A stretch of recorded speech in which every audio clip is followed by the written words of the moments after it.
sinabunutan mo? Wala nga akong ginagawa. Ano walang ginawa? Dinapunutan mo ako pagtingin ko sa likod. Ano kasi? Ano gagawin mo pa nga na?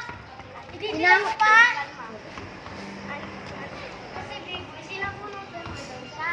Kaya siya nagalit sa iyo. Eh, may point naman kasi si Vivian.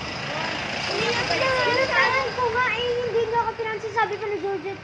Ano pupuntahan ko nga kayo eh. Dahil nalaman ko sinubunutan ni Biboy. Unang hindi naman. Oo, kasi kayo daw yun ang una. Kinento sa akin ni Vivian. Ano? Si kayo yung nauna. Yung nagtago-taguan tayo yun. Naglalaro daw kayo. Hindi laro lang, kinakausap lang, walang ganita lang.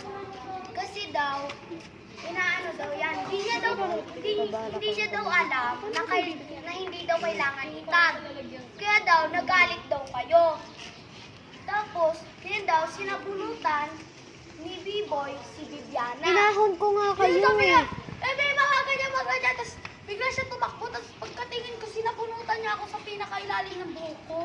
Oo, nakita ko din yun. Hindi ko yun sa kanya inutos ha, pero sabi ko, ang kakalabas lang ni Viviana, pero bakit mo sinabunutan? Tinakbo ko kayo, tapos yung sama sa akin ng tingin ni Georgie, kaya ako lumayo. Oo, kasi nagalit din sila sa inyo. Nagalit din sila sa inyo dahil nagalit kayo sa kanila kasi hindi nga daw nila alam na hindi kailangan. Sumisigaw na kami. Sumisigaw.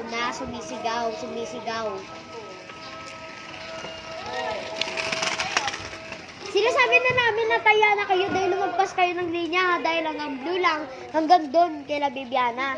Pero lumagpas kayo. Pero alam mo na, di ba? Kaya nga, pero hindi kayo naman sinong una, di ba? Sa pinuntahan na namin kayo ni B-Boy. So sabi namin, sinabi nga namin na taya na kayo. Kasi hindi daw naman nila narinig. Okay. Tapos, ngayon pa daw. Gentlewoman. Yes. Kaya nga, nagalit sila sa inyo kasi kayo pa daw. So kami may kasalanan. Wait lang, kasi daw, kayo pa daw yung may ganang, kayo daw yung may ganang manunggong, eh kayo yung una ng away.